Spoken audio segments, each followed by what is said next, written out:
Friends, आप सभी कैसे हैं। मैं उम्मीद करता हूँ आप सभी ठीक होंगे।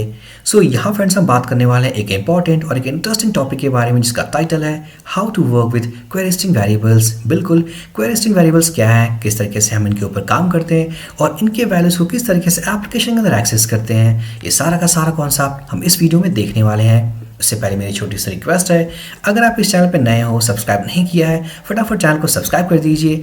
आपके सब्सक्राइब करने से मुझे प्यार और चैनल को सपोर्ट मिलता है। तो यहाँ फ्रेंड्स, इस वीडियो के कॉन्सेप्ट को स्टार्ट करने के पहले मान लेते हैं हम एक इंटरव्यू में बैठे हैं।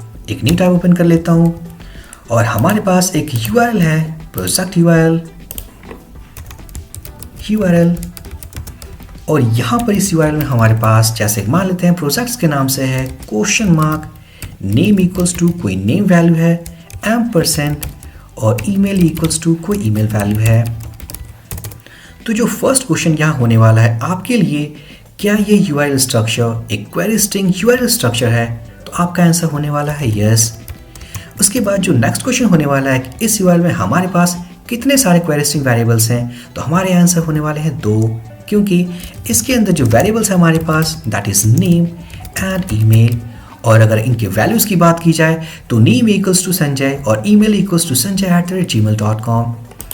नेक्स्ट क्वेश्चन होने वाला है कि अगर हमारे पास एक से ज़्यादा क्वेरी स्ट्रिंग पैरामीटर्स हों तो किस तरीके से अपने URL स्ट्रक्चर में हम ऐड कर सकते हैं, तो आंसर है बाय यूजिंग % सिंबल।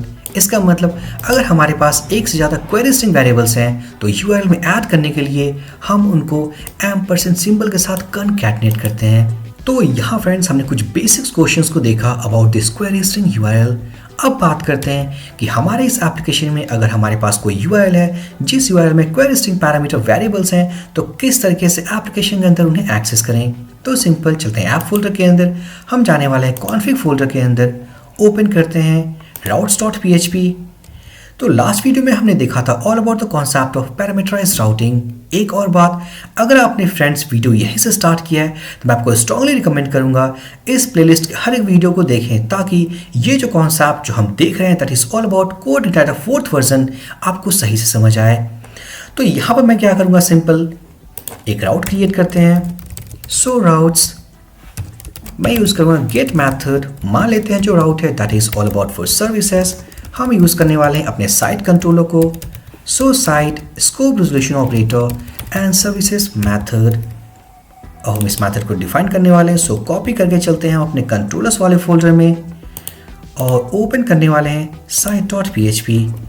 और यहाँ पर लास्ट में मैं ऐड करूँगा अपने सर्विस मैथड को। So public function and method name call services.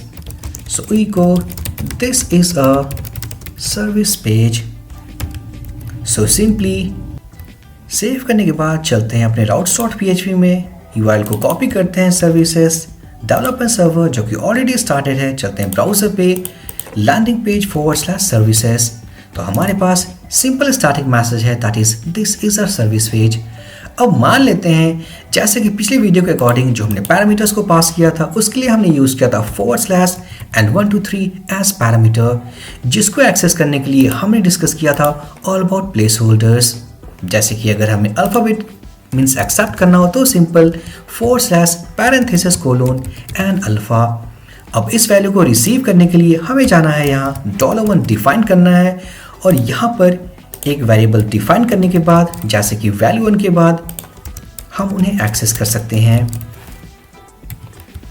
Save करने के बाद, यहाँ भी सेव करने के बाद अगर हम रीलोड करें, so this is 1 2 3 which is the numeric value ABCD, तो हम देख पाएंगे this is a service page और ये हमारी वैल्यू। बट यहाँ फ्रेंड्स हम पैरामीटराइज्ड राउट को यूज़ नहीं करना चाहते हैं, इंस्टेड कि हम यूज़ करना चाहते हैं क्वेरी स्ट्रिंग वेरिएबल्स।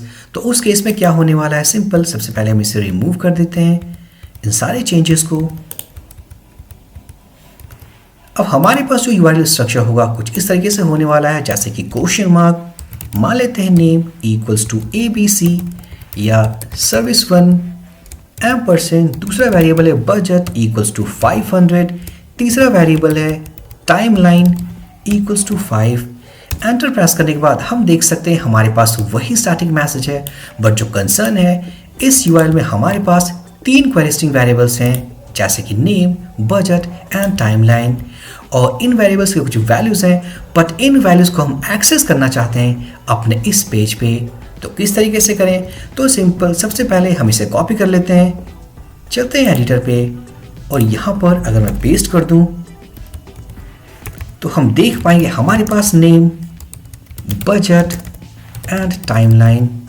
तो इन वेरिएबल्स को एक्सेस करने के लिए हम जाएंगे site.php, हम इसे रिमूव करते हैं या हम इसके टॉप पे जाकर के अगर हम कहें ऑल वेरिएबल्स इक्वल्स टू, हम यूज़ करने वाले हैं दिस रिक्वेस्ट और एक मेथड यूज़ करेंगे कॉल्ड गेटवर। एक बार हमने मेथड को यूज़ कर लिया तो सिंपल इस वाले वेरिएबल्स में हमारे पास सारे वेरिएबल्स अवेलेबल हैं जो हमने यूआरएल में पास किया है। तो इसका मतलब नेम, बजट एंड टाइमलाइन, ये तीनों की तीनों वैल्यूज़ एज ए वेरिएबल की हमारे इस वेरिएबल्स में स्टोर हैं। तो सिंपल अगर हम इसे कॉपी कर लें, हम एक बार प्रिंट करके देख लेते हैं। तो प्रिंट आर ऑल वेरिएबल्स, थोड़ा फॉर्मेट करने के लिए मैं यूज़ करूँगा PRE टैग। सेव करने के बाद चलते हैं ब्राउज़र पे, रीलोड करते हैं तो हम देख पाएंगे एक एरे है, name equals to service one, budget equals to 500 and timeline equals to 5। तो यहाँ फ्रेंड्स जो लाइन ऑफ कोड हमने यूज़ किया है दैट इज दिस रिक्वेस्ट गेटवर। इसका मतलब इस लाइन ऑफ कोड के हेल्प से हमने उन सारे वेरिएबल्स को रीड कर लिया जो as a query string variable हमारे इस यूआरएल में अवेलेबल है, जैसे कि नेम, बजट एंड टाइमलाइन। अगर हम बात करें कि एक सिंगल स्पेसिफिक वैल्यू को किस तरीके से फैच करें, जैसे कि अगर नेम वैल्यू को रीड करना हो, बजट को रीड करना हो, टाइमलाइन को रीड करना हो, तो किस तरीके से कर सकते हैं। अब ये काफ़ी सिंपल है क्योंकि एक एरे है, इस एरे के अंदर हम सिंगल एक की को रीड कर सकते हैं। तो मैं जाने वाला हूँ site.php और अगर बात करें सिर्फ बजट की के बारे में, उस सिंगल स्पेसिफिक वैल्यू के बारे में, तो ऑल वेरिएबल्स और इसके अंदर सिंगल कोट या डबल कोट और इसके अंदर हम टाइप करने वाले हैं बजट। सेव करने के बाद चलते हैं ब्राउज़र पे, रीलोड करते हैं तो हम देख पाएंगे single specific value. But this is not only the option, हमारे पास केवल यही ऑप्शन नहीं है, हमारे पास जो दूसरा जो कि बेस्ट ऑप्शन है, इंस्टेड कि हम सारे वैल्यूज़ को रीड करें, हम जाएंगे अपने गेटवर मेथड के अंदर और यहीं पे उस की को पास करेंगे बजट। तो यहाँ फ्रेंड्स अब क्या होने वाला है, इंस्टेड कि हम सारे वेरिएबल्स को रीड कर रहे थे, अब हमारे पास सिंगल वेरिएबल आएगी that is only budget. Save करने के बाद चलते हैं ब्राउज़र पे, रीलोड करते हैं तो हम देख पाएंगे 500 क्योंकि हमने 2 टाइम्स प्रिंट किया है, that is print R 500 and 500। अब अगर टाइटल को रीड करना हो, सिंपल हमारे पास जो नेक्स्ट वेरिएबल था that is I think timeline, हम इसे कॉपी कर लेते हैं, टाइमलाइन पेस्ट करने के बाद रीलोड करेंगे तो हम देख पाएंगे 5 एंड 5। तो यहाँ फ्रेंड्स हमने क्वेरी स्ट्रिंग जैसे कॉन्सेप्ट को सीख लिया है कि अगर हमारे यूआरएल में क्वेरी स्ट्रिंग हो तो किस तरीके से रीड कर सकते हैं। अगर हमने यूज़ किया गेटवर, इसका मतलब उस क्वेरी स्ट्रिंग में जितने वेरिएबल्स अवेलेबल हैं सारे प्रिंट हो जाएंगे, मतलब सारे आ जाएंगे एक एरे के अंदर।